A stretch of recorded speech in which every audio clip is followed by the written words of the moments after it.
Sheikh chilli ने चंद माह एक हकीम जी के दवाखाना में काम क्या कर लिया, खुद को हकीम ही समझने लगे और घर के एक कमरे में बाकायदा दवाखाना खोलकर बैठ गए। अम्मा ने बहुत मना किया कि कम वक्त किसी को उल्टी सीधी दवा दे दी तो वो मर गया तो फांसी हो जाएगी, मगर शेख चिल्ली कहाँ मानने वाले। बोले ऐसे ही दवा दे देंगे उल्टी सीधी, हमें सब पता है दवाओं का, बीमारियों का भी हमें पता है। आखिर 6 महीने बड़े हकीम जी के यहाँ कुड़ियाँ बांधी हैं, कोई मजाक है क्या? तुम बिल्कुल परेशान ना हो अम्मा, अब तो समझ लो परेशानी के दिन गए। बहुत निकम्मा नकारा निखट्टू कहती थी ना, अब नोट गिनने और थैलियाँ भरने की तैयारियाँ करो। देखना जल्द ही बड़े हकीम जी से बड़ा घर और दवाखाना ना बनवाया तो शेख चिल्ली नाम नहीं। दवाखाना खोले कई दिन हो गए थे मगर अब तक कोई मरीज ना आया था। शेख चिल्ली को मायूसी होने लगी। एक रोज बेजार से बैठे थे कि एक औरत दवाखाना में दाखिल हुई। इसकी गोद में छोटा सा बच्चा भी था। आप ही हैं हकीम जी? औरत ने शेख चिल्ली को शक भरी नजरों से देखते हुए पूछा। हाँ, हम ही हैं हकीम जी, हमारा मतलब है हकीम साहेब। फरमाइए क्या तकलीफ है आपको? हकीम जी तकलीफ तो कुछ नहीं, बस एक परेशानी है, औरत ने जवाब दिया। तो वही बताइए, शेख चिल्ली जल्दी से बोले। हम लोगों की परेशानियां और बीमारियां दूर करने को बैठे हैं यहाँ। बात ये है हकीम जी, ये हमारा पहला बच्चा है, दांत निकलने की उम्र है इसकी, मगर हम यूं परेशान हैं कि हमें कैसे पता चलेगा कि इसके दांत निकल रहे हैं। बस इतनी सी बात?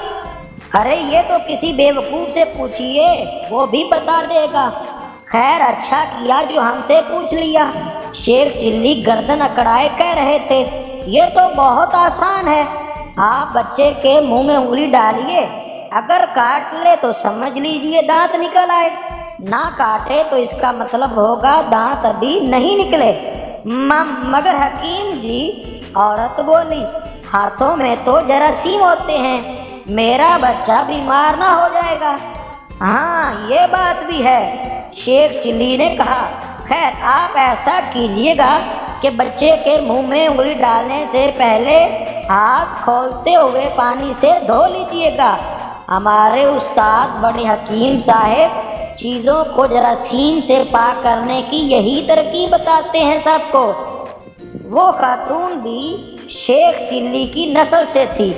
कुछ दिनों बाद इन्हें बच्चे के दांतों का ख्याल आया तो शेख चिल्ली की बताई हुई तरकीब के मुताबिक मुंह में उंगली डालने से पहले इन्होंने पानी उबाला और फिर दोनों हाथ इसमें डाल दिए।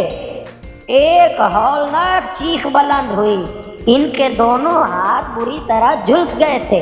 चीख की आवाज़ सुनकर शौहर बावर्ची खाने में पहुंचा तो वो तकलीफ से तड़प रही थी। मरहम पट्टी के बाद शौहर को असल बात का पता चला तो वो सीधा दवाखाना पहुंचा।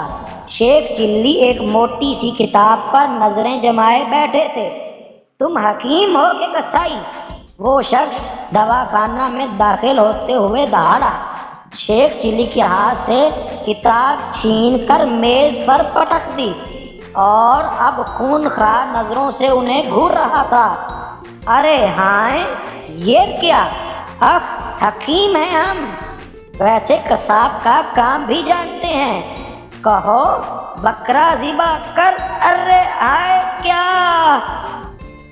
इस शख्स ने अचानक ही शेख चिल्ली का गला दबोच लिया और दांत पीसते हुए बोला, ज़िबा तो मैं करूँगा तुझे, नीम हकीम की औलाद, तेरी वजह से दोनों हाथ जल गए हैं मेरी बीवी के, मगर हुआ क्या है? शेख चिल्ली इसके हाथों से अपना गला छुड़वाते हुए बोले, कुछ पता तो चले, पता तो तुझे थाने चलकर ही चलेगा।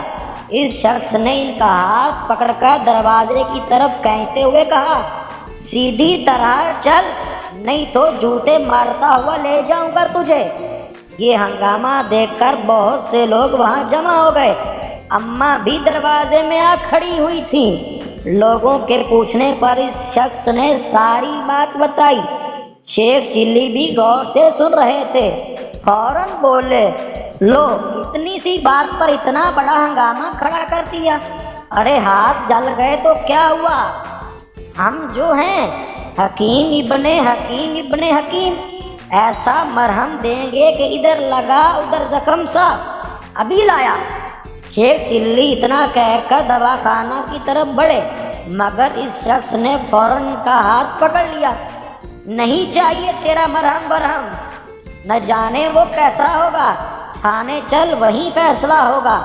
लोगों ने बहुत समझाया, मगर वो शख्स किसी की बात मानने पर तैयार न हुआ। इसकी एक ही जिद थी कि शेख चिल्ली को थाने ले जाकर इनके खिलाफ मुकदमा दर्ज कराएगा। आखिर इनकी अम्मा की मिन्नत समाजत काम आई और वो शख्स इस शर्त पर शेख चिल्ली को मुआफ करने पर राजी हुआ कि इसकी बीवी के इलाज मुआवजे के अलावा 100 रुपये हर्जाना इसे दिया जाएगा। बाद में अम्मा ने शेख चिल्ली की खूब खबर ली, डांटा। वो सर झुकाए सुनते रहे, मगर दिल में सोच रहे थे लोग इनकी तरक्की से जलते हैं। जरा से हाथ जल गए तो आ गए झगड़ा करने, थाने ले जाएंगे। आखिर इलाज करवाने में तकलीफ तो होती ही है। ये बात तो खुद बड़े हकीम साहब कहते थे, मगर हमारी बात लोगों की समझ में ही नहीं आती। अम्मा ने गुस्से में कुछ पकाया भी नहीं। डर के मारे शेख चिल्ली भी कुछ ना बोले, भूखे ही सो गए। अगली सुबह बेदार हुए तो पेट में चूहे दौड़ रहे थे। बावर्ची खाने से खटपट की आवाज़ें आ रही थीं। मुंह हाथ धो के वहीं पहुंच गए। अम्मा नाश्ता तैयार कर रही थीं। इन्हें देखा तो नाराज़गी से नजरें फेर ली। अम्मा, शेख चिल्ली बच्चों की तरह बोले, अब तक नाराज हो? देखो, हमने तो रात को खाना भी नहीं मांगा, भूखे सो गए, अब तो माफ कर दो ना। इनके इस अंदाज पर अम्मा को हंसी आ गई। मुंह फेर कर इसे छुपाते हुए बोली, तू ऐसी हरकतें ही क्यों करता है बदनसीब? वो मस्टंडा तुझे ले जाकर थाने में बंद करवा देता तो मैं क्या करती? नोटों के थैले भरवा रहा था दवाखाना की कमाई से। उल्टा इस मोई का इलाज करवाना पड़ेगा जो तेरे कहने पर अपने हाथ जला बैठी है। 100 रुपये देना पड़ेंगे। वो अलग, पता नहीं कब अकल आएगी तुम्हें। जवान हो गया मगर बच्चों से भी क्या गुजरा है, किसी काम काज का नहीं। देखो अम्मा, ये ना कहो। शेख चिल्ली मुंह फुलाकर बोले, इतना बड़ा दवाखाना चला रहे हैं और आप भी काम काज के नहीं, नाश्ता करते ही खोलते हैं। देखना मरीजों की कतारें लग जाएंगी। खबरदार, जो दवाखाना का नाम भी लिया। अब अम्मा चिल्लाई, कान खोल कर सुन ले। अब ये झाड़ू फिरा दवाखाना खुला तो आग लगा दूंगी इसे। मेरे पास खजाना नहीं रखा जो लोगों के इलाज कराती और जुर्माने भरती रहूं। समझ गया ना? शेख चिल्ली सर झुकाकर दोबारा नाश्ता करने लगे। वो सोच रहे थे, ये अम्मा भी खूब हैं, कुछ करो तो करने नहीं देती, ना करो तो कहती हैं झाड़ू फिरा किसी काम काज का नहीं।